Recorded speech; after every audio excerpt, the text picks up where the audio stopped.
Ang init ng sinigang ay nagpapawis sa aking noo, ngunit ang mga salitang narinig ko ay parang yelo na dumaloy sa aking mga ugat.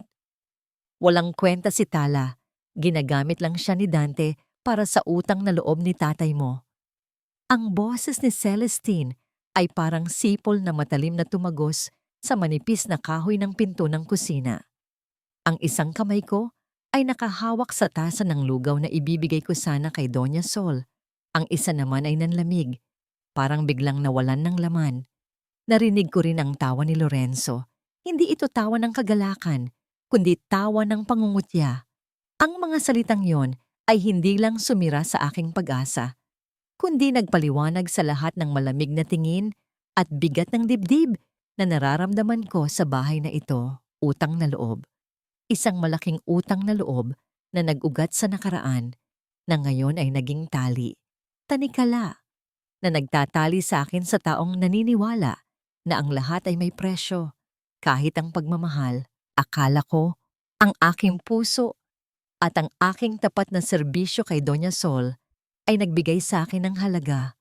Ngunit sa paningin nila, isa lang akong kasangkapan, isang bayad sa isang lumang kasalanan. Pumikit ako, pilit na pinigilan ang pag-akyat ng luha. Wala akong karapatang umiyak. Ang bawat sentimo ng sweldo na natatanggap ko ay buhay ng aking ama. Ang kanyang physiotomy at ang mga gamot niya sa kulungan ay nakasalalay sa pagtitiis ko. Dahan-dahan akong huminga. Pinalabas ang lahat ng galit at sakit. Binuksan ko ang pinto. Hindi ko ipinakita na narinig ko ang usapan nila. Nagkunwari akong abala sa aking sarili.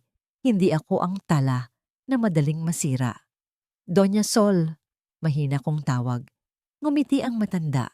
Ang kanyang nangiti ay tulad ng sinag ng araw sa umaga.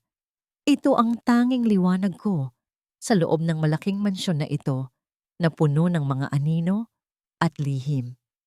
Umupo ako sa tabi niya at sinimulang himasin ang kanyang mga binti. Ang balat niya ay malambot at pino, ngunit ang kalamnan niya ay may mga buhol-buhol dahil sa matagal na pagkahiga. Ang aking mga kamay naman ay magaspang, puno ng kalyo mula sa paglalaban ng damit, paghihimay ng bawang at pag-aalaga ng aking ama. Sa bawat haplos, nag-iisip ako, ginagamit man ako, hindi ko hahayaang mapunta sa wala ang aking sakripisyo. Mabuti kang bata, bulong ni Doña Sol. Ang kanyang mga mata ay nananatiling malinaw.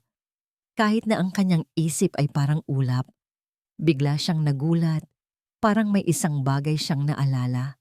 Ang kanyang mga mata ay lumaki at hinawakan niya ang aking kamay.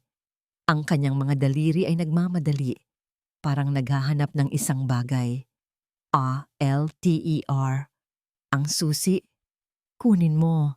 Ang boses niya ay nanginginig sa takot. Itinuro niya ang cabinet sa tabi ng kanyang kama. Sa gitna ng kanyang mga pinong panyo at paboritong rosaryo, may nakita akong isang maliit, bilog na kahon na gawa sa pilak. Mukha itong isang kagamitan sa paglalakbay noong unang panahon. Kinuha ko yon at nagulat ako sa bigat nito. Hindi ito isang simpleng dekorasyon. Tumingin ako kay Doña Sol. Ang kanyang tingin ay matalim, puno ng kahulugan. Isang tingin na hindi ko pa nakita mula sa kanya. Ito ang isang bagay na malinaw niyang sinabi sa akin. Ang pangalang Alter at ang pagmamadali sa boses niya ay nagpagaan sa bigat ng kahon.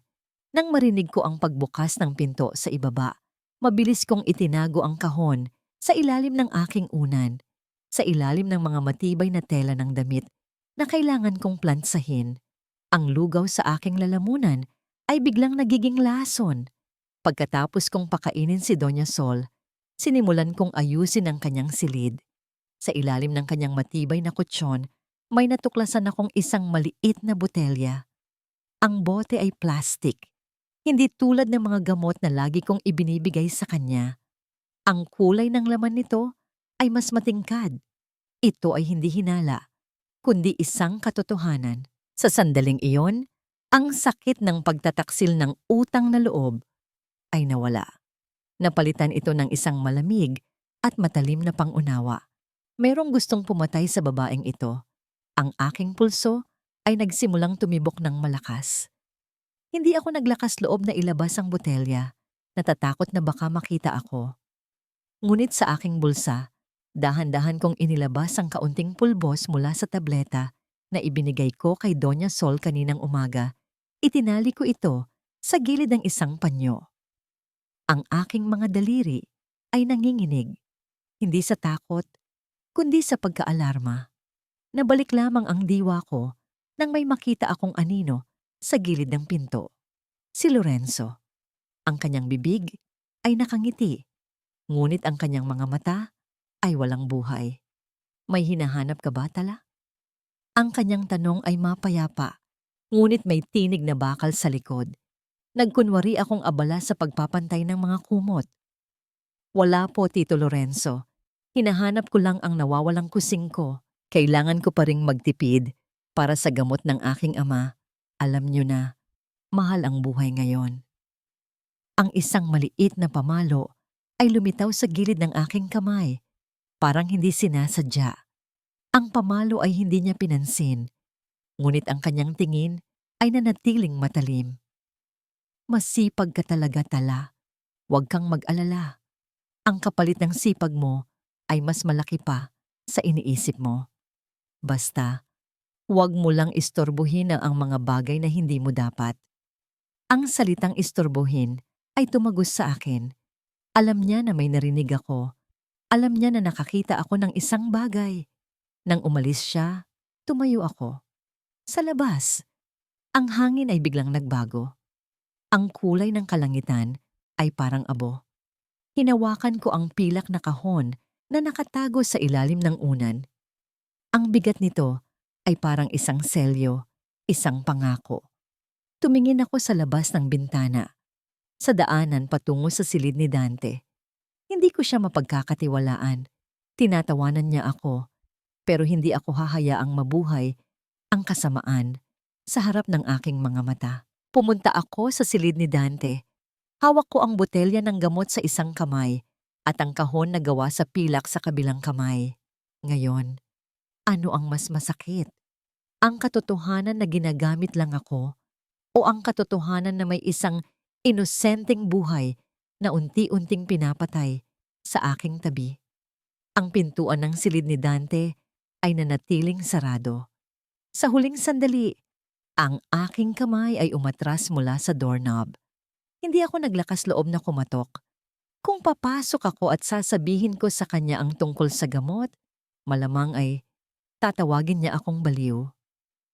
Ang lalaking ito ay nag-iisip lamang sa mga numero at ebidensya. Ang aking pag-aalala ay wala sa kanya kung hindi ko ito mapapatunayan. Ang katotohanan na ginagamit niya lang ako ay lalong nagpatindi sa pag-aalinlangan ko. Hindi ko siya pinagkakatiwalaan, kaya't nagpa siya ako. Aalamin ko muna ang katotohanan. Hindi ko bibitawan ang buhay ni Doña Sol sa kamay ng isang lalaking walang puso. Agad akong naghahanap ng paraan. Kinabukasan, nagdahilan akong mamimili ng mga kailangan ni Doña Sol. Sa halip na pumunta sa mamahaling butika sa Makati, nagtungo ako sa lumang baryo klinika kung saan nagtatrabaho si Mayet, ang aking college classmate na kumuha ng kursong nursing. Mayet, kailangan ko ng tulong mo, ang sabi ko. Ang aking boses ay nanginginig kahit na sinubukan kong maging kalmado. Lihim kong ipinakita sa kanya ang pulbos ng tableta na nakabalot sa panyo. Hindi ko ipinaliwanag. Hindi ko sinabi ang tungkol sa mansyon. Nag-imbento ako ng isang kwento tungkol sa isang kakilala na nag-aalala sa kalusugan ng kanyang lola. Makalipas ang ilang oras, tinawagan ako ni Mayet.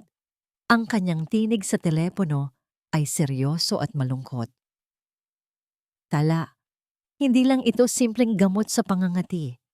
May iba pang sangkap. Ayon sa test, may traces ito ng antipsychotic. Malakas, Tala. Pangmatagalang paggamit nito, parang pilit mong pinababali ang isip ng tao. Ang aking katawan ay nanlamig. Alam ko na. Ang sakit na nasa dibdib ko ay naging isang kumpirmasyon na kasing bigat ng semento, pilit na pinababali. Ang ginagawa ni Lorenzo ay hindi lang pagtataksil, kundi isang tahimik at tago na krimen. Bumalik ako sa mansyon. Ang lahat ng tingin at kilos ni Lorenzo ay ngayon ay nagpatingkad sa kanyang kasamaan. Ngunit hindi ko ito ipinakita. Sinimulan kong tingnan ang mga tao sa mansyon, naghahanap ng kakampi. Ang aking tingin ay napadpad kay Lola Basyang, ang matandang kasambahay na laging abala sa paglilinis at tila bingi. Nilapitan ko siya habang naglilinis siya ng mga antik sa sala. Hindi ko binaba ang aking boses. Lola Basyang, may gustong pumatay kay Doña Sol. Ang sabi ko, malinaw at mariin. Hindi siya tumingin, hindi siya gumalaw. Ang kanyang mga kamay ay patuloy na nagkikiskis ng tela sa mga pilak na kagamitan. Sa sandaling iyon, naramdaman ko ang matinding kalungkutan at pag-iisa. Nang tumalikod ako upang umalis, napansin ko ang isang bagay. Isang makintab na guhit sa pisngi ni Lola Basyang. Isang luha na mabilis niyang pinunasan bago ito bumagsak. Tumigil ako. Hindi siya bingi. Narinig niya ako. Mula noon, naging maingat ako. Alam ko na meron akong silent alley, ngunit hindi pa ito ang oras para sa pag-uusap. Sinimulan din akong bigyan ni Dante ng mga bagong trabaho. Hindi lang pag-aalaga kay Doña Sol. Binigyan niya ako ng mga dokumento at financial reports na dapat kong ayusin at i-file. Hindi ko alam kung sinusubukan niya akong i-test o kung sadyang wala lang siyang ibang mapagkakatiwalaan. Ginawa ko ang lahat nang walang pagkakamali. Ang aking pagiging masinop at matapat ay hindi mapagdududahan. Isang gabi, naubusan ako ng lakas. Si Doña Sol ay mahimbing na natutulog. Sa labas, ang gabi ay malamig at tahimik. Habang naghihintay ako, umidlip ako sa silya. Ilang sandali, nagising ako sa init. May mabigat at malambot na bagay sa aking balikat. Isang kumot. Tumingala ako. Si Dante. Nakatayo siya sa pinto. Ang kanyang anino ay mahaba at madilim sa koridor. Ang kanyang tingin ay matalim. Hindi ka bayad para matulog tala. Ang kanyang boses ay parang pagbulong ng hangin. Pasensya na po, Senyor Dante. Ang sagot ko. Mabilis kong hinubad ang kumot. Pero bago ko yun maitapon sa silya, nakita ko ang bahagyang pag-urong ng kanyang balikat. Parang napansin niya ang lamig sa aking boses. Naglakad siya palayo. Hindi niya ako inutusan. Hindi niya ako sinigawan. Pero ang init ng kumot na naiwan sa balikat ko ay nagdulot ng gulo sa aking puso. Mayroon ba siyang puso sa likod ng kanyang kasinungalingan? Mayroon ba siyang duda sa sarili niya? Ang pag-aalinlangan na yon ay mas masakit kaysa sa anumang tiyak na galit. Hindi ako nakatulog. Kinabukasan, isang liham ang natagpuan ko sa pintuan ng aking silid. Walang pangalan. Walang seal. Mag-ingat ka. Kilala ko ang sikreto mo. Ang aking dugo ay biglang dumaloy ng mas mabilis. Sino ang nagpadala nito? Si Lorenzo ba? Alam ba niya ang tungkol sa pulbos na kinuha ko? Alam ba niya ang tungkol sa kahon na pilak? Lumabas ako, naghahanap ng anumang bakas ng presensya. Walang tao. Ang tanging nakita ko ay ang saradong pinto ng silid ni Lorenzo. Ang pinto ay mukhang normal at walang mali siya. Ang tanging kasiguraduhan ko ngayon ay ang buhay ni Doña Sol at ang katotohanan. Sa bahay na ito ang pinakamalaking lihim ay ang hinala sa pagitan ng mga magkakamag-anak. Naramdaman ko ang bigat ng sulat sa aking palad. Alam kong hindi ito ang katapusan, kundi ang simula ng isang laro na hindi ko alam ang mga patakaran. Hindi ako pinahintulutan na maging marupok. Kailangan ko ng maging matalino. Sinubukan kong alamin kung sino ang nagpadala ng sulat. Isang araw, naglakad ako papunta sa gate na tila aalis. Ngunit nagtago lang ako sa likod ng malalaking halamanan. Wala. Ang tanging nakita ko ay ang mga mata ng mga security camera ni Dante na parang nagbabantay. Napag-isipan ko, marahil, Ang liham ay isa lang pananakot mula kay Lorenzo na gustong makita ang reaksyon ko. Ang tanging paraan para manalo ay ang magpanggap na hindi ako natatakot. Bumalik ako sa loob. Isang hapon, inutusan ako ni Dante na tulungan siyang ayusin ang malaking library niya na puno ng matatandang libro at dokumento. Sa bawat pahina na hinawakan ko, naramdaman ko ang pagkakaiba sa pagitan ng aming dalawang mundo. Siya ay may salita at kapangyarihan. Ako ay mayroon lamang pawis at pananampalataya. Hindi sinasadya. Habang inililipat ko ang ilang folder, nahulog mula sa isa sa mga volume ang isang lumang notebook. Kinilabutan ako nang makita ko ang drawing sa loob. Isang mukha ng babae. Ang mga mata nito ay malungkot, ngunit may kislap ng tapang. Ang babae ay kahawig ko, hindi isang kambal, ngunit mayroong pagkakapareho na hindi ko maipaliwanag. Nang marinig ko ang bigat ng mga hakbang ni Dante, sinubukan kong ibalik ang notebook, ngunit huli na. Anong ginagawa mo?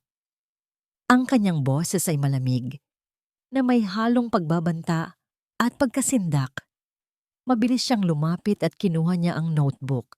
Ang kanyang daliri ay humawak sa aking pulso. Hindi siya nagsalita ng malakas, ngunit ang lakas ng kanyang hawak ay nagdulot ng sakit sa akin. Sorry po, Senyor Dante. Nahulog lang po, ang sabi ko. Tiningnan niya ako. Ang kanyang mga mata ay parang gabi na walang bituin. Huwag mong galawin ang mga bagay na hindi mo naiintindihan, Tala. May mga bagay na hindi dapat binubuksan. Pagkatapos noon, umalis siya. Ang kirot sa aking pulso ay hindi kasing sakit ng kirot sa aking puso.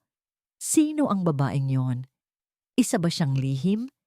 Kinagabihan, ang kapaligiran sa mansyon ay mabigat.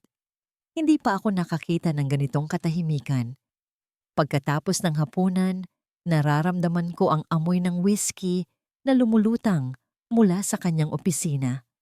Tila alam niya na ako ang tanging tao na hindi niya kailangang maging perpekto. Narinig ko ang mahinang tunog ng pagbukas ng pinto.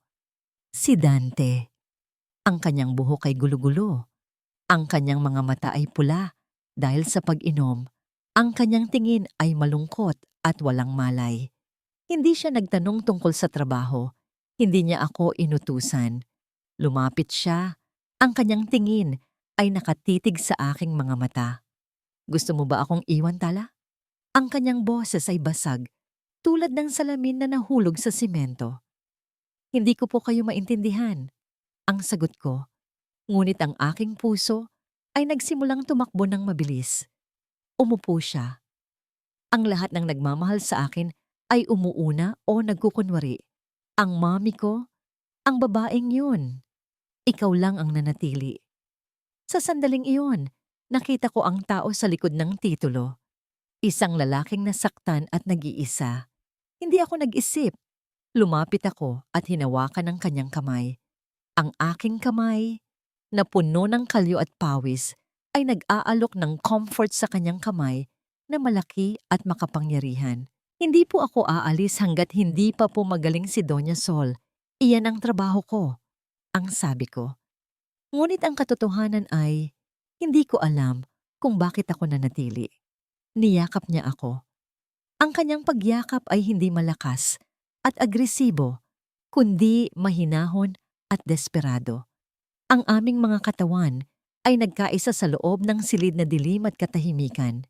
Sa pagitan ng pag-amin at luha, ang tanging tunay na bagay sa silid ay ang init ng aming mga paghinga. Ito ay isang sandali ng kaligayahan, isang paglalakbay sa isang mundo na hindi ko alam na mayroon. Umaga. Ang unang sinag ng araw ay dumating at ang katotohanan ay bumalik sa akin. Mabilis akong bumangon. Si Dante ay mahimbing na natutulog. Ang kanyang mukha ay mapayapa. Ang kanyang mga kipot na mata ay hindi nagpapakita ng anumang lamig o pag-aalinlangan. Hindi ako humingi ng paliwanag. Ang sandaling iyon ay akin. Ngunit ang katotohanan na kami ay magkaiba ay patuloy na nagpapahirap sa akin. Nang pababa na ako nakita ko si Celestine. Nakita niya ang kaligayahan at guilty sa aking mukha. Ang kanyang tingin ay parang matigas na bato. Tiningnan niya ako mula ulo hanggang paa at pagkatapos ay umalis siya nang hindi nagsasalita. Nang magluto ako ng almusal, naramdaman ko ang pagkahilo. Ang amoy ng suka at mantika ay nagbigay ng masamang pakiramdam sa akin. Ngunit pinilit kong maging normal. Stress lang ito. Hindi ito ang oras para maging mahina. Nang bumalik ako sa kusina, may nakita akong liham na nakalagay sa gilid ng lamesa. Sa loob, may litrato ni Dante at Celestine magkasama at nakangiti. Sa ilalim ng litrato, isang maikling mensahe ang nakasulat sa Taglish. I'm his official fiancé. Alam ko na ang ginawa mo kagabi. You will regret everything. Ang aking muka ay namutla. Hindi ako natatakot sa kanya, ngunit ang lihim ko ay ngayon ay nasa kamay niya. At ang pinakamasakit, may isa pang buhay na ngayon ay nakasalalay sa kapalaran ko. Ang larawan nila ni Dante at Celestine ay parang isang sugat na hindi mapagaling. Ang mga ngiti nila ay mga sibat na nakatutok sa aking pagkatao. Ang liham ay hindi lang banta. Ito ay katibayan ng isang buhay na hindi ko kailanman magiging bahagi. Kahit na ang aking tiyan ay nagre-rebelde sa pagduduwal na hindi ko maintindihan, kailangan kong maging matatag. Dapat kong harapin ito ngayon na. Ang pag-iwas ay magpapalakas lamang sa kanila. Nang hapong iyon, sa gitna ng malaking sala, kung saan ang mga chandelier ay nagpapakalat ng mga ilaw na parang mga pangungutya, hinanap ko si Dante. Nakita ko siya kasama si Lorenzo at Celestine. Si Lorenzo ay may hawak na isang folder, mukha siyang tagumpay. Dante, kailangan nating mag-usap, ang sabi ko. Ang aking boses ay nagtatago ng lahat ng takot na nararamdaman ko. Ngunit si Celestine ang unang tumugon. Ang kanyang boses ay matinis at mapangapi. Wala na kayong pag-uusapan, tagalinis. Alam ko na ang ginawa mo kagabi. You think you can steal my place? Hindi ka kasing elegant ko. Ang salitang kagabi ay parang isang malakas na sampal sa mukha. Napaatras ako. Hindi ko inaasahan na magiging direkta siya. Tiningnan ko si Dante. Ang kanyang mga mata ay napakalamig. Mas malamig pa kaysa sa anumang hangin na pumapasok sa sirang bintana. Ang kanyang tingin ay hindi galit, kundi pagkadismaya. Ang uri ng pagkadismaya na ibinibigay sa isang basura na hindi na magagamit. Tala, nagsalita si Dante. Ang kanyang Tagalog ay formal. Ang paraan ng pagsasalita, isalita niya sa mga negosyo. Walang pagmamahal, walang pag-aalala. Ang folder na yan, alam mo ba kung ano ang laman? Doon lumitaw si Lorenzo. Ang kanyang mga mata ay nagningning sa tagumpay. Inabot niya kay Dante ang folder. Tingnan mo, Dante. Ito ang mga email na naipadala niya sa mga competitor natin. Ang mga sikreto ng kumpanya. Nagbebenta siya ng lahat para sa kaunting pera. Ang aking paningin ay nagsimulang dumilim. Ang mga salita ay tila naglalakad sa hangin. Hindi ko na marinig ng maayos. Ang mga email na yon, ang mga dokumento na pinagtrabahuhan ko, ay binago. Ito ay isang katakata na nilikha para wasakin ako. Hindi ako. Ang aking boses ay mahina. Halos hindi marinig sa malaking silid. Huwag ka nang magpanggap na inosente. Putol ni Dante. Ang kanyang tinig ay bato. Alam ko na magkano ang halaga mo. Sa totoo lang, mas mababa pa sa inaasahan ko. Hindi mo kailangan ng utang na loob ko. Masyado kang mura. Ang bawat salita ay bato na ibinato sa aking dibdib. Mura. Ako ay mura. Ang mga taon ng pagpapagal, ang mga oras ng pag-iisa sa pag-aalaga kay Doña Sol, ang pagsisikap na itago ang aking mga lihim, lahat ay wala dahil sa isang maling tingin at isang pekeng dokumento. Dante, pakinggan mo ako. Hindi ako nagpadala ng kahit ano. May iba. Sinubukan kong ipaliwanag, ngunit ang aking mga salita ay nagiging alikabok sa hangin. Ngunit biglang dumating ang kahindik-hindik na bahagi. Hindi ako sinampal, mas malala. Lumayas ka na sa pamamahay ko, tala. Utos ni Dante. Wala ng trabaho, wala ng bayad. Hindi ko na kailangan ng traidor na tulad mo. Masyadong mura ang bayad sa utang na loob mo. Pagkatapos, Celestine, na mas brutal ngayon sa kanyang tagumpay, ay itinapon ang aking maliit na bag sa hagdanan. Ang mga damit ko, ang maliit kong litrato ng aking ama, ang kahon na pilak, lahat ay nagkalat sa marmol na sahig. Dito ka na matulog, sa labas, sigaw ni Celestine. Naramdaman ko ang lamig ng sahig sa aking mga paa. Ang aking puso ay hindi na sakit, kundi isang walang laman na hukay. Hindi ako umiyak. Ang mga luha ay naubos na. Ang aking katawan ay tila nanigas. Ngunit sa sandaling iyon, habang nakatayo ako, walang dignidad, may isang kakaibang amoy na pumukaw sa aking pangamoy. Usok. Ang lahat ay tumingin sa labas. Ang mga ilaw sa itaas ng sala ay nagsimulang magbigay ng kislap na pula at kahel. Ang pader ay tila nanginginig sa init. Ang apoy ay nagsimula sa taas ng gusali, sa silid ni Doña Sol. Si Lola Sol! Sigaw ni Celestine. Ang kanyang mukha ay biglang namutla sa takot. Si Dante ay tumakbo. Ang kanyang pag-aalala ay lumitaw sa wakas. Ngunit ako ay napatigil. Ang aking mundo ay sumabog sa isang iglap. Ang taong nagpahirap sa akin ay sinunog ang taong ipinangako kong aalagaan. Ang sakit ng pagtataksil ay pinalitan ng isang bagong uri ng bangungot. Nandoon ako, nasa gitna ng pagbagsak ng aking mundo. Ngunit ang pag-iisip ko ay hindi tumakbo patungo sa kaligtasan. Ang tanging tanong na umaling-aungaw sa kawalan ng laman ng aking dibdib ay, dahil ba sa kasinungalingan na ito, papayagan ko bang mamatay ang nag-iisang taong nagbigay sa akin ng pag-asa sa loob ng bahay na ito? Ang init ay sumasalakay. Hindi na ito ang init ng pagmamahal na nadama ko noong nakaraang gabi. Ito ay ang bangis ng apoy na handang lunukin ang lahat ng aking paghihirap at pag-asa. Ang mga sigaw ng mga tao sa labas ay parang musika na walang ritmo, tanging kaguluhan. Habang tumatakbo si Dante patungo sa hagdanan, ang aking isip ay hindi na sumusunod sa luhika ng kaligtasan. Ang mura na bayad na binanggit niya ay biglang naglaho. Ang tanging nakikita ko ay ang pula at itim na apoy na sumisipsip sa hangin sa paligid ng silid ni Doña Sol. Aalis ako. Hindi ako pwedeng mamatay dito. Ang aking mga salita ay tila isang pangako sa sarili ko. Tinakpan ko ang aking bibig at ilong gamit ang tela ng aking damit, ang pinakamakapal na bahagi ng aking blusa. Sa halip na magtago sa labas kasama ang mga nababalot na putik, tumakbo ako pabalik sa loob. Hindi ko na inintindi ang pagmamay-ari ni Dante o ang kasinungalingan na ginamit niya para itapon ako. Ang aking tungkulin ay mas matimbang kaysa sa aking sakit. Ang usok ay makapal, parang isang makapal na kurtina na sumisira sa aking paningin.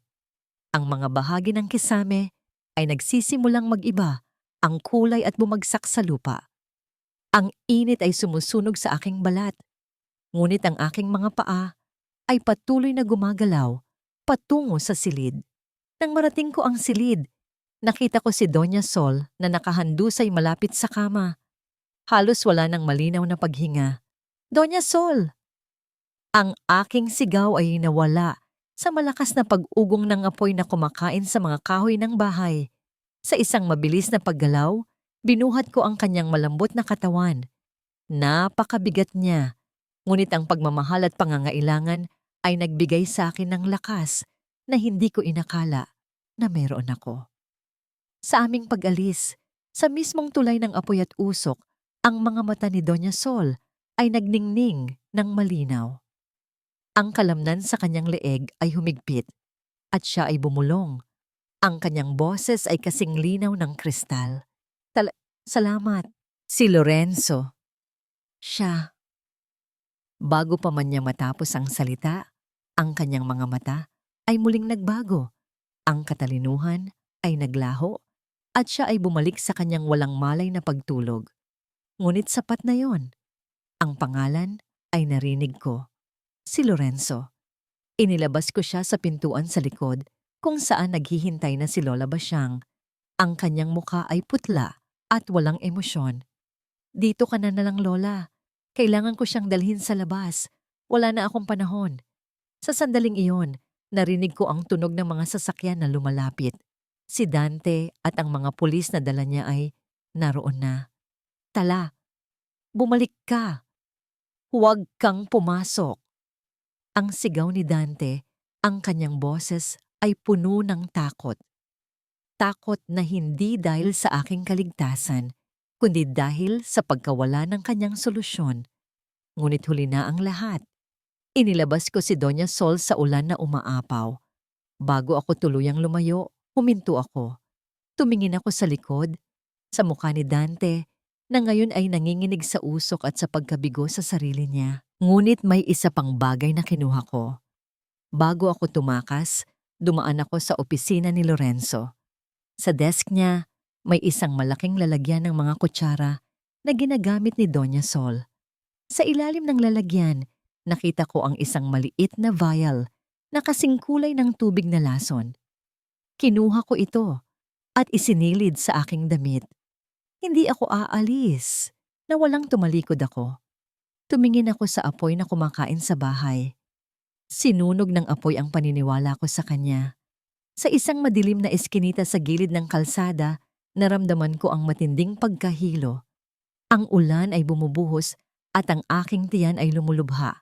Ang pagod, ang takot, ang galit, lahat ay bumagsak sa akin. Natumba ako. Nang dumating ang babae na may maliit na karito ng pagkain, nakita niya ako sa lupa. Nang buksan ko ang aking mga mata sa isang kagamitan na may lampara na nagbibigay ng dilaw na liwanag, ang unang bagay na naramdaman ko ay ang sakit sa aking tiyan. Hija, anong nangyari sa'yo? Kailangan mo ng tulong. Ang sabi ng matandang babae, wala na po akong bahay at wala na akong asawa. Ang sagot ko, ang aking mga salita ay mahirap na bigkasin. Nang dinala ako niya sa kanyang maliit na silid sa likod ng kanyang kainan at nang ipasuri ko sa doktor ng baryo ang aking kalagayan, ang resulta ay nagpabago sa lahat ng aking desisyon. Congratulations, Ineng, ang sabi ng doktor. Ikaw ay buntis, mga 3 linggo. Ang mundo ko ay huminto, walang tunog, walang galaw. Ang aking kamay ay napahawak sa aking tiyan. Ang binhi, ang isang literal na bunga ng pinakamadilim na gabi, ay naroroon. Buntis ako. Si Dante ang ama. At ngayon, ako ay wala na.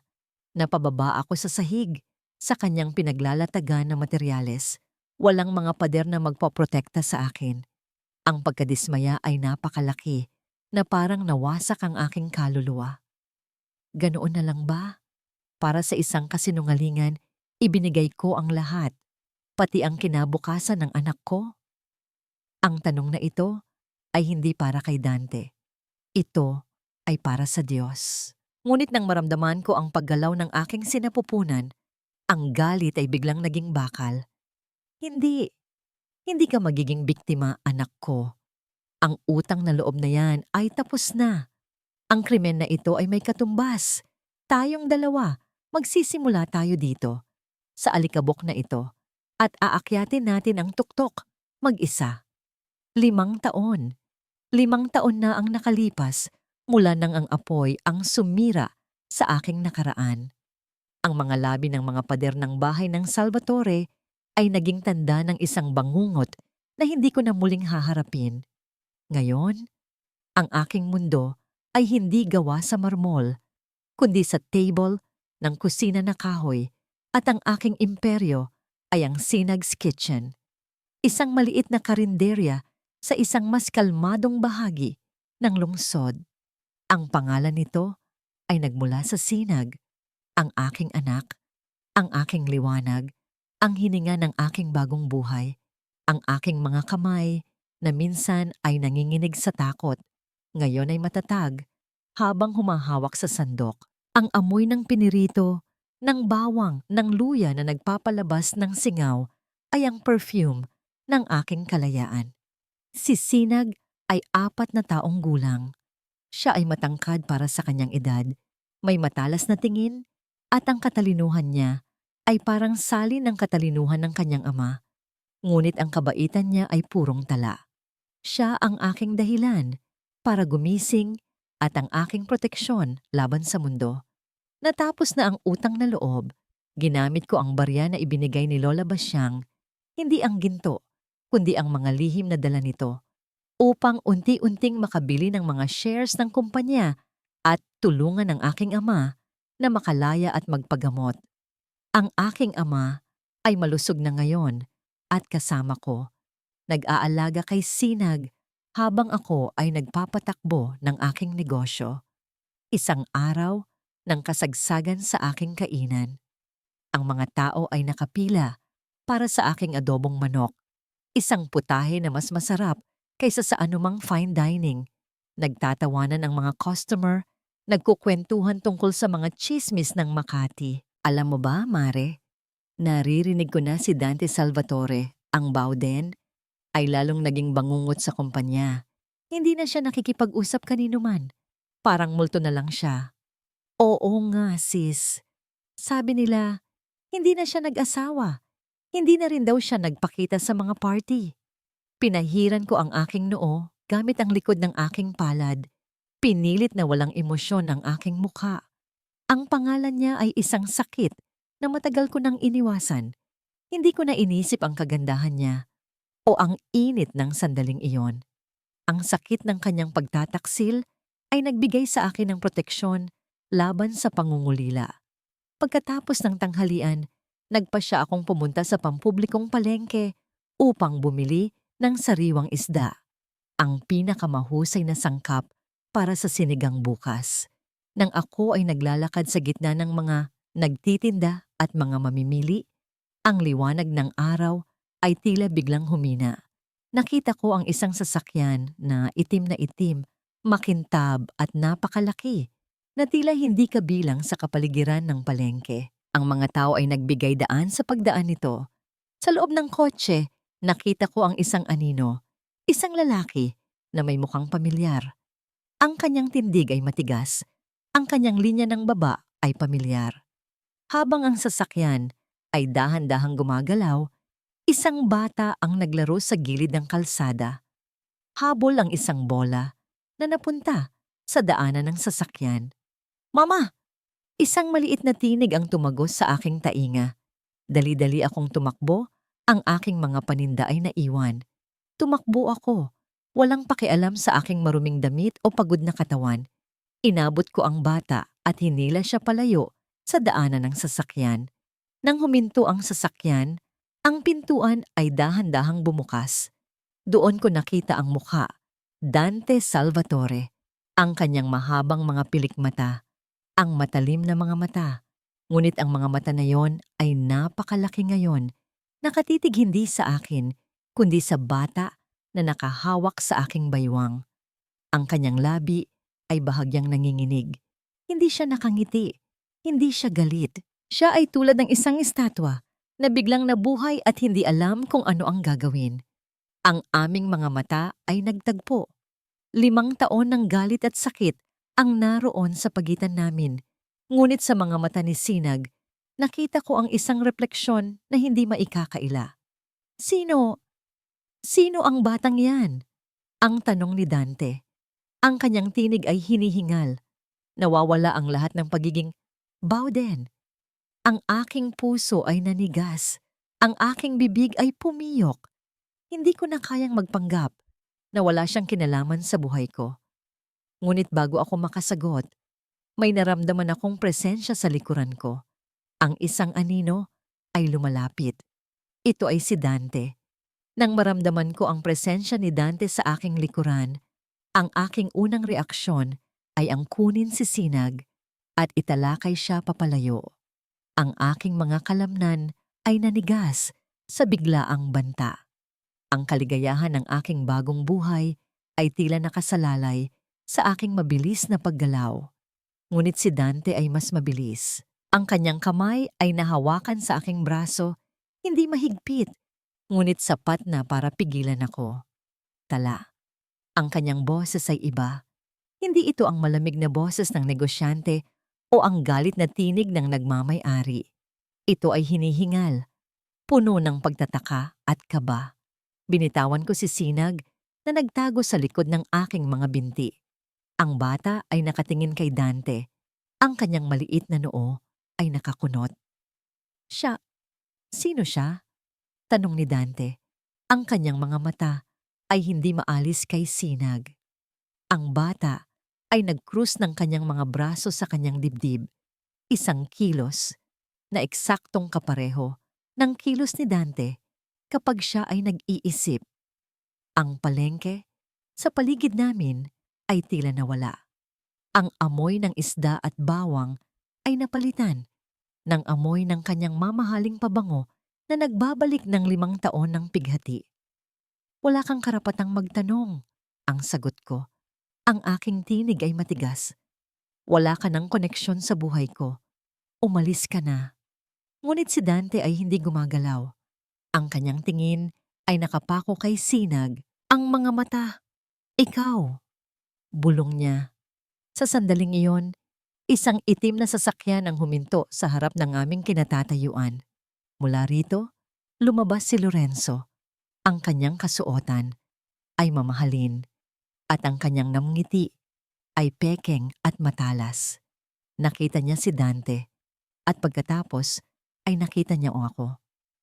Dante, ang ganda mo pala sa market. Sino ang kasama mo?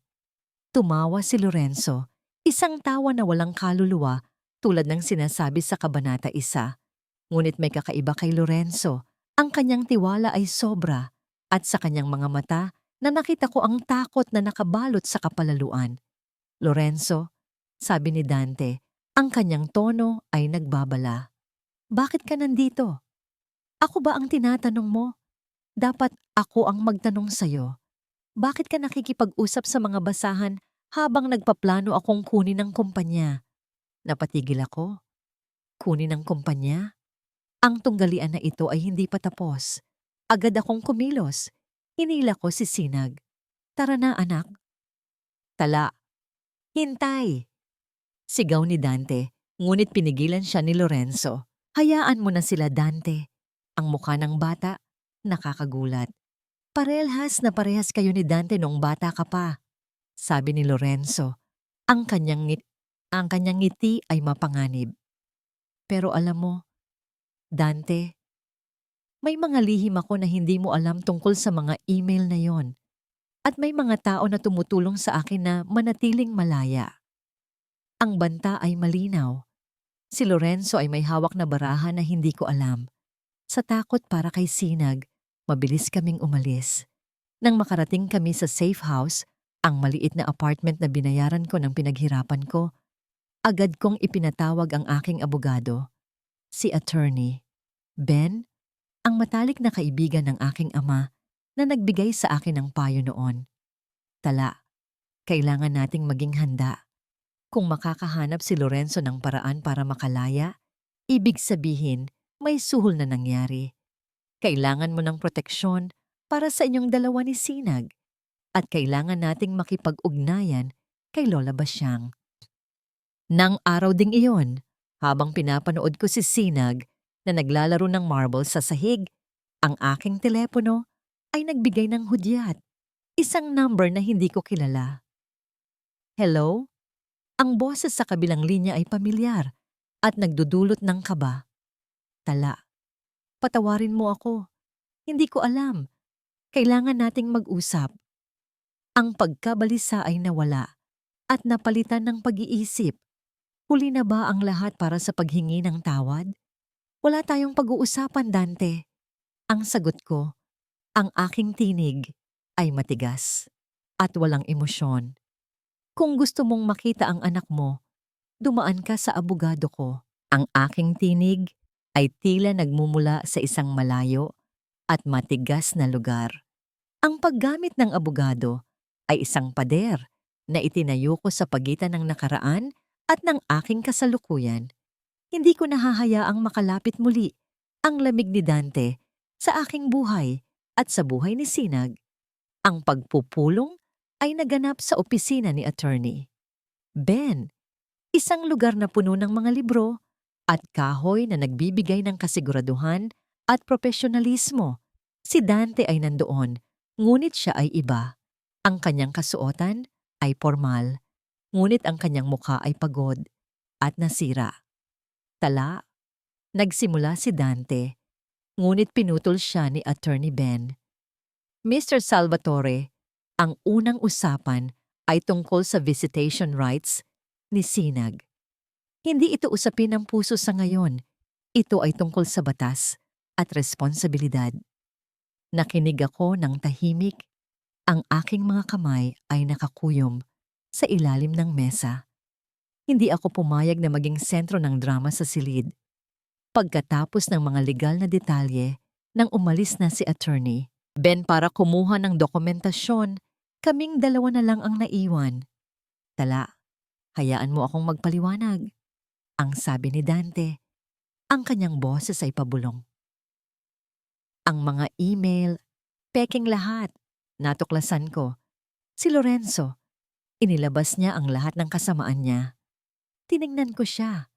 Wala akong damdamin para sa paliwanag niya.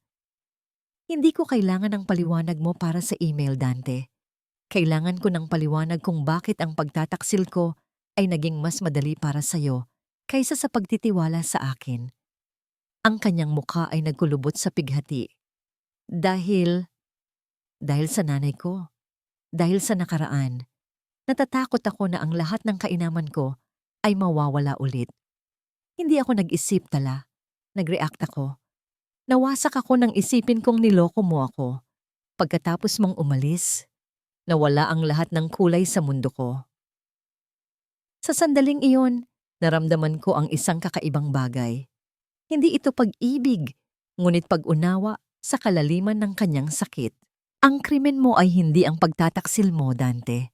Ang sabi ko, ang aking tinig ay mahinahon ngayon. Ang krimen mo ay ang pagpapahalaga mo sa pera at pangalan kaysa sa katotohanan at sa taong nagligtas sa nanay mo. Sa sandaling iyon, pumasok si Lola Basyang sa silid. Hindi siya naglalakad ng maingay. Ang kanyang mga mata ay tuwid na nakatingin kay Lorenzo na pumapasok din sa silid, nakangisi at mayabang. Wala na siyang sinabi sa akin, Dante.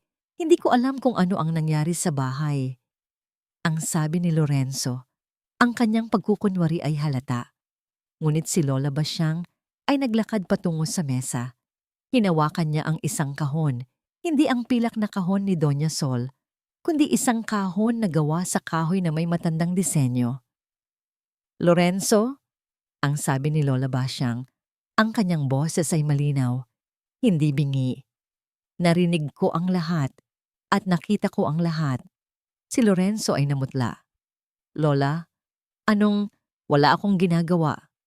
Ang kutsara, sabi ni Lola Basyang, tumitingin kay Dante. Ang vial na nahanap ni Tala, hindi yun ang krimen. Ito ang katibayan. Inilahad ni Lola Basyang ang mga dokumentong nakuha niya mula sa kanyang lihim na taguan, ang kalahati ng accounts ni Lorenzo sa ibang bansa, at ang resibo ng mga bilihin na ginamit para sa lason ni Doña Sol. Ang mga ito ay selyado, sa wax, na may personal na tatak ng ama ni Dante. Ang tsismis mo ay walang kwenta sa batas, Lorenzo. Pero ang pandaraya mo sa trust fund ng pamilya Salvatore, iyan ay kriminal. Ang katahimikan ay bumaba sa silid. Ang pagkabigla ni Lorenzo ay halata. Si Dante ay nanatiling tahimik sa loob ng ilang sandali. Pagkatapos, lumapit siya kay Lola Basyang at hinawakan ang kanyang kamay. Hindi siya nag-alok ng pera. Nag-alok siya ng paggalang. Salamat po, Lola. Pagkatapos, tumingin siya kay Tala. Ang galit sa kanyang mga mata ay pinalitan ng paghanga at pagkahiya. Tala, ang sabi niya, at lumuhod siya. Hindi ito isang pagluhod ng pag-ibig, kundi isang pagluhod ng pagsisisi. Ang utang ko sa iyo ay hindi mababayaran ng pera. Pinatawad mo ang aking ama, at ngayon, pinatawad mo ako sa aking pagkabulag. Patawarin mo ako. Ang aking puso ay gumuho. Nakita ko ang pagdurusa sa kanyang mukha. Pinatawad ko siya, oo. Hindi dahil sa pag-ibig na bumalik, ngunit dahil ang pagkakasala ay pasanin na masyadong mabigat para dalhin pa niya. At hindi ko na ito gustong dalhin sa aking panibagong buhay. Dante, tayo'y nagpatawad. Ang sagot ko, ang aking boses ay malumanay, ngunit matibay. Ngunit ang pagpapatawad ay hindi katumbas ng pagbabalik sa kung ano tayo dati. Malaya na ako. Sa sandaling iyon, pumasok ang mga pulis. Hinuli si Lorenzo at Celestine na ngayon ay nagsisigawan at nagtuturuan. Sa wakas, tapos na ang lahat. Ang katarungan ay naisagawa. Ngunit habang umalis ang sasakyan ng pulis, nakita ko si Sinag sa pinto kasama si Attorney Ben. Ang bata ay nakatingin sa akin na may pag-aala-ala. Ang maliit na kamay niya ay naghahanap sa akin. Ang kaligayahan ng tagumpay ay hindi kumpleto. Tala, tawag ni Dante, ang kanyang tinig ay may pag-asa. Bigyan mo ako ng isang kesa, pagkakataon, para sa bata. Tiningnan ko si Sinag, ang aking liwanag, ang aking dahiyan. Ang tanong ni Dante, bigyan mo ako ng isang kesa, Tala? Ay nakabitin sa hangin ng opisina ng abogado, kasabay ng pagkawala ng mga anino ni Lorenzo. Ito ay isang tanong na nakakaapekto sa katahimikan ng aking bagong mundo. Ang sakit ay matagal nang naglaho, ngunit ang duda ay hindi pa ganap na nawawala. Ang pag-asa na makabalik sa dating pag-ibig ay isang mabigat na pasanin na hindi ko na kayang buhatin muli. Dante, nagsimula ako. Nakatayo na ngayon, nakatingin sa lungsod sa labas ng bintana. Isang panorama na ako mismo ang nakamit ng walang tulong. Pinatawad na kita. Ang pagpapatawad ay isang regalo na ibinibigay ko sa aking sarili, hindi sa iyo. Pinalaya ko ang sarili ko mula sa galit. Huminga ako ng malalim. Inaayos ang aking damit. Ngunit ang pagpapatawad ay hindi katumbas ng pagbabalik sa kung ano tayo. Hindi ako ang tagapagligtas mo mula sa kadiliman mo, at hindi ka ang tagapagligtas ko mula sa kahirapan ko. Mayroon tayong sinag. Iyon lang ang tali natin ngayon. Isang tali ng responsibilidad. Ang mukha ni Dante ay bumagsak. Ang sakit sa kanyang mga mata ay totoo. Ngunit hindi ito sapat para baliktarin ang 5 taon ng pag-iisa at sakit na dinanas ko. Pero ang damdamin ko, tala, hindi nawala ang lahat. Ang init noong gabing iyon. Ang init na yon, Dante, ay naging binhi. Mariin kong sagot. Ang binhi na yon ay lumaki at naging sinag. Hindi ito naging kasal. Ang binhi na yon ay naging dahilan para ako ay maging matatag at bumangon. Ikaw ang kailangan ko noon para magkaroon ng anak, ngunit hindi kita kailangan para maging masaya. Ito ang kalayaan. Ito ang totoong healing, hindi ang pagsasama sa kanya, kundi ang pagkilala na kaya kong mag-isa. Sa sandaling iyon, pumasok si Attorney Ben kasama si Sinag na may hawak na isang makintab na balon, bola. Tala, narito na ang mga papeles, sabi ni Attorney Ben. Pagkatapos ay nagbigay siya ng isang tahimik na tango kay Dante. Mr. Salvatore, may bagong kontrata para sa visitation at financial support para kay Sinag. Tiningnan ni Dante ang dokumento. Walang pagtutol. Ang pagmamay-ari ay natapos na. Pipirmahan ko ito, sabi niya. Ang kanyang boses ay malumanay. Para kay Sinag, handa akong magtrabaho para maging karapat-dapat sa pagkakataon na makasama siya. Sa wakas, tinanggap ko ang tulong pinansyal, ngunit para lang kay Sinag. Ang aking negosyo ay patuloy na lumalaki sa sarili nitong mga paa. Sa gabi ding iyon, binisita namin si Doña Sol sa Private Recovery Center. Ang kanyang kalagayan ay hindi pa ganap na bumuti. Ngunit siya ay mas kalmado ngayon na si Lorenzo ay wala na. Nang makita niya si Sinag, ang ngiti sa kanyang mukha ay nagdingning. Hinawakan niya ang kamay ni Sinag. Ang liwanag mo, bulong niya. Ang kanyang mga mata ay nakatutok sa bata. Ang liwanag ko. Sa mga sumunod na buwan, nag-aral ako. Hindi ko kailangan ang yaman ni Dante, ngunit kailangan ko ang kaalaman. Kumuha ako ng scholarship sa isang kilalang paaralan sa Maynila para sa hospitality management. Sa aking huling pag-alis patungo sa airport, nandoon si Dante, Sinag at Attorney Ben. Walang issue ng pag-aaway, isang pamilya na nabuo sa pagkawasak. Mag-iingat ka, Tala, sabi ni Dante. Magtatrabaho ako para maging karapat-dapat sa kalahating buhay na ipinagkait ko sa'yo. Huwag kang magmadali, Dante. Ngiti ko. Ang buhay ay hindi nagtatapos sa pag-ibig. Nagsisimula ito sa sarili. Hawak ko ang pasaporte at ang tiket ko. Hindi ako nagmamadali. Malaya na ako. Ang aking kaganapan ay hindi ang kasal, kundi ang paglalakbay na ito. Ang silid ng pagpupulong ay parang isang trungdaw na inihanda para sa katapusan. Ang mga korte ay nagpasiya. Ngunit ang huling sayaw ay kailangang gawin sa loob ng imperyo na sinubukan nilang agawin. Ang mga kasapi ng board ay nakaupo sa paligid ng mahabang mesa. Ang kanilang mga mukha ay puno ng pag-uusisa at pagkabalisa. Si Dante ay nakaupo sa tabi ng chairman. Ang kanyang tinig ay tahimik, ngunit may awtoridad. Ang kanyang presensya ay nagdudulot ng lamig na nagpapatigil sa lahat. At pagkatapos, pumasok ako. Hindi ako nagsuot ng marangyang damit. Ang suot ko ay isang barong Tagalog na puti at masinsin ang pagkakatahi. Simple, ngunit may dangal. Ang aking paglakad ay matatag. Ang aking balikat ay tuwid. Sa tabi ko ay Attorney Ben at sa likuran ko, mahinhin ngunit nakakatakot ang titig, si Lola Basyang. Sino kayo? Hindi sila invited, sigaw ni Lorenzo. Ang kanyang mukha ay puno ng pagkaalarma na halatang hindi niya itinago. Ako si Tala at mayroon akong karapatan na magsalita. Ang sabi ko, ang aking tinig ay humahawak sa katahimikan ng silid. Dahil sa likod ng inyong pag-aari sa kumpanyang ito, meron akong stake dito, ang stake ng katotohanan. Umupo ako sa isang bakanting silya, hindi humingi ng pahintulot. Ang pagsisimula ng aking storya dito ay sa isang tasa ng lugaw at isang basag na salamin.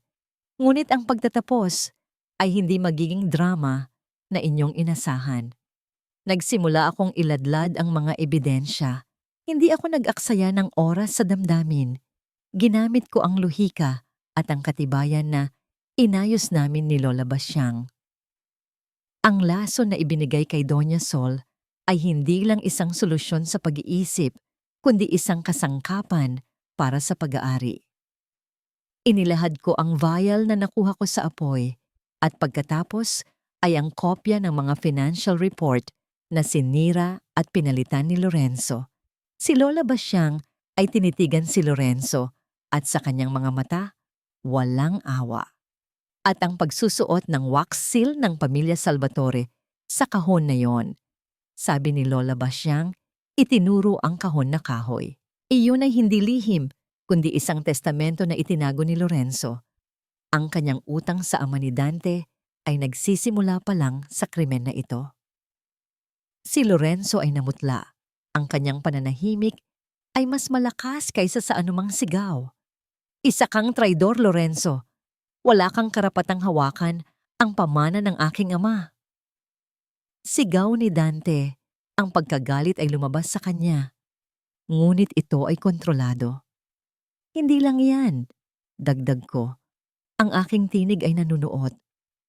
Ang pagsubok ninyo sa akin, Dante, gamit ang peking email. Iyon ay pagpaplano ng kasamaan. Ginawa ninyo akong scapegoat para sa inyong internal war. Ito ay kasinungalingan, sigaw ni Lorenzo, at sa sobrang galit, Tumayo siya at sinubukang sirain ang mga dokumento sa lamesa. Ngunit mas mabilis kaysa sa kanyang pagkilos, si Dante ay tumayo at hinawakan siya. Hindi pisikal ang pagpigil, ngunit ang puwersa ng kanyang presensya ay sapat na. Lorenzo, tapos na ang laro. Ang iyong pagbabayad ay simulan na ng batas. Nang dumating ang mga pulis, na tahimik na tinawag ni Attorney Ben ng tahimik sa kabilang linya, ang pagkatalo ni Lorenzo ay kumpleto. Si Celestine, na nandoon din, ay natigilan. Ang kanyang pagkainis ay naging takot. Sa wakas, natapos ang drama sa negosyo. Nang lumabas kami sa hallway, ang pressure sa aking dibdib ay bumigay. Nakaramdam ako ng bahagyang pagkahilo mula sa tensyon na aking kinaya. Si Dante ay lumapit sa akin. Ang kanyang mga mata ay napakabigat ng pagsisisi. Tala, ngayon na tapos na ang lahat. Patawarin mo ako. Humawak siya sa aking kamay, hindi para pigilan ako, kundi para humingi ng pahintulot na lumapit. Dante, tayo'y nagpatawad. Ang sagot ko, hinila ang aking kamay, hindi marahas, ngunit may hangganan. Ang pagpapatawad ay regalo ko sa aking sarili. Pinalaya ko na ang sarili ko mula sa galit. Tumingin ako sa kanya. Ngunit ang pagpapatawad ay hindi katumbas ng pagbabalik sa kung ano tayo. Wala nang pamilya ng Salvatore na maghihintay sa akin. Mayroon na lang isang anak na kailangan kong protektahan. Sa loob ng sandaling iyon, nakita ko si Sinag sa pinto ng opisina. Nakatitig sa amin kasama si Attorney Ben. Ang ngiti sa labi ni Dante ay biglang nawala. Ang pag-asa sa kanyang mga mata ay napalitan ng isang pagtanggap. Alam ko, bulong niya, para kay Sinag. Kailangan kong magtrabaho para maging karapat-dapat. Ang katarungan ay naisakatuparan. Ang paghila ng galit at pighati na nagpabigat sa aking paghinga sa loob ng maraming taon ay bumitaw sa sandaling umalis ang mga sasakyan ng pulis. Ngayon, ang hangin sa labas ng opisina ay tila mas sariwa, mas malinis. Si Dante ay nanatili doon, nakatayo sa malayo, naghihintay ng isang palatandaan. Ang kanyang katawan ay hindi na nagpapakita ng kapalaluan. Ito ay nagpapakita ng pagod at pagsisisi. Tala, muli niyang tinawag ang aking pangalan. Ang tunog nito ay malambot, parang kanta na matagal nang hindi kinakanta. Lumapit ako. Dahan-dahan, dala ang presensya ni Sinag sa tabi ko. Ang kanyang maliit na kamay ay mahigpit na nakakapit sa aking palda. Ang desisyon ko ay final. Dante, ang sabi ko. Ang aking tinig ay walang emosyon na magpapahintulot sa kanya na magpanggap na may pag-asa pa. Pinatawad na kita, hindi para sa iyo, kundi para sa kaluluwa ko. Ang pagpapatawad ay hindi pagbalik. Ang pagpapatawad ay pagpapatuloy ng walang bagal na dulot ng nakaraan. Ang lahat ng pagkakamali mo ay pinalampas ko na.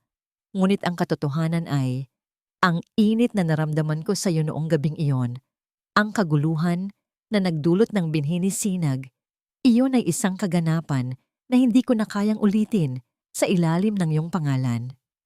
Ang mukha ni Dante ay nalunod sa pagtanggap. Ang pag-asa ay pumawi at pinalitan ng paggalang. Naiintindihan ko, sagot niya. Ang bagay na nagpabago sa akin ay hindi ang krimen ni Lorenzo, kundi ang kawalan mo, ang tahimik mong pagkawala. Nang hinanap kita, doon ko lang nalaman na ang yaman ko ay wala, kung wala ka. Si Attorney Ben ay lumapit. Hawak ang mga dokumento. Mr. Salvatore, ang kontrata ay handa na. Ang lahat ng lupa sa Boracay na pagmamay-ari ng pamilya ay ililipat sa trust fund ni Sinag bilang pagkilala sa kanyang karapatan. Hindi ako tumingin sa halaga. Hindi iyon ang pakay ko. Tanggapin mo ito, Tala. Hindi para sa'yo. Para sa kinabukasan niya. Para makita niya na mayroong katumbas ang paghihirap ng kanyang ina. Tanggapin ko ito, Attorney Ben. Sagot ko. Para kay Sinag. Ngunit wala akong kailangan sa iyong mansyon, Dante. Ang aking tagumpay ay itinayo ko sa aking sariling kamay. Ang sandaling iyon ay ang paglaya ko. Wala na akong utang sa kanya at wala na siyang karapatan na saktan ako. Nang umalis kami, naglakad ako patungo sa kotse na naghihintay sa amin. Isang maliit, maaasahang sasakyan na binili ko gamit ang aking kinita sa Sinag's Kitchen. Mama, Mama, sabi ni Sinag, nakatingin sa akin, saan tayo pupunta? Ngumiti ako. Isang tunay at malambot na ngiti na matagal nang nakatago. Mag-aaral tayo, anak. Mag-aaral tayo. Dahil ang buhay, hindi nagtatapos sa pag-ibig o kasalan. Nagsisimula ito sa sarili. Sa sasakyan, habang lumalayo kami sa makintab na kalye ng Makati, naramdaman ko ang bigat sa aking dibdib na tuluyang nawala. Wala na akong asawa, wala akong mahal na kailangan pang protektahan sa akin.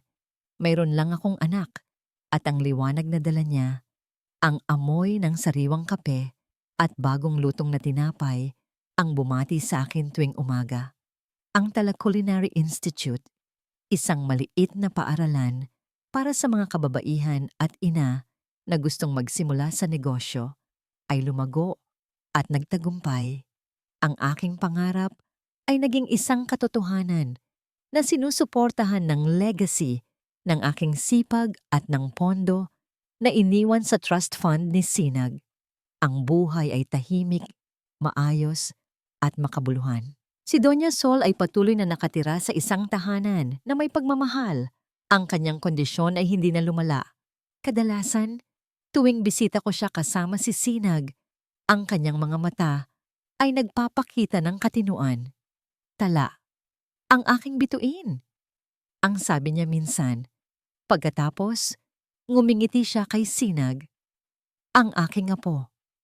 Pinatawad ko na si Lorenzo at Celestine na kasalukuyang nagbabayad ng kanilang mga pagkakamali sa bilangguan. Hindi ko sila kailangan na mag-sorry sa akin. Ang pagpapatawad ay katapusan ng pagkakabuhol ko sa kanila. Ang kapayapaan ay nandyan. Hindi ito nagdaan sa isang kasal o romantikong pangako. Ito ay nanggaling sa aking kakayahang tumayo ng mag-isa at ipagtanggol ang aking anak. Ang kasiyahan ko ay makikita sa grado ni Sinag, sa pagtawa ng aking ama, at sa mga ngiti ng aking mga estudyante. Si Dante, siya ay patuloy na nagbabayad ng kanyang pagkakamali sa kanyang sarili.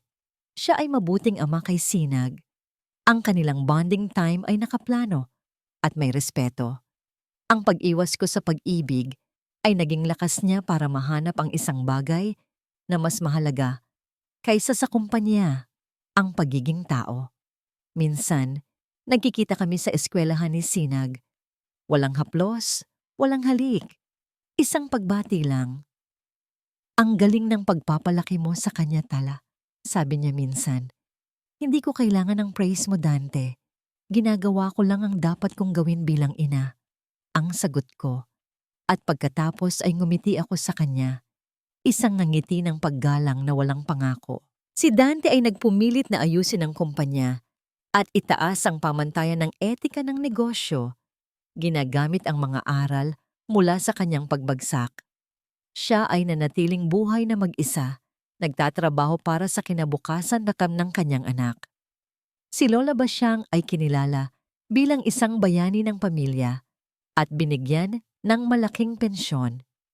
At ako ay nakatayo sa harap ng aking paaralan. Ang aking pangalan ay nakaukit sa plaka. Isang babaeng nagmula sa kadiliman at nagtayo ng sarili niyang liwanag. Mama, sino ang tatay ko? Tanong ni Sinag isang araw. Tumingin ako sa kanya ang aking bituin. Ang tatay mo ay isang lalaking nagtangkang siraan ang lahat ng ginawa mo. Ngunit pinili niyang maging tao ulit dahil sa'yo. Siya ay isang mahalagang bahagi ng iyong simula, anak. Ngunit ang ikaw ay iyong sarili. Hawak ko ang kanyang kamay. Ang aking kagalakan ay hindi nakasalalay sa pag-ibig ng isang lalaki. kundi sa lakas na natuklasan ko sa gitna ng lahat. Ang pag-ibig ay maraming mukha, at ang pinakamaganda ay ang pag-ibig sa sarili at sa bunga ng iyong pakikibaka.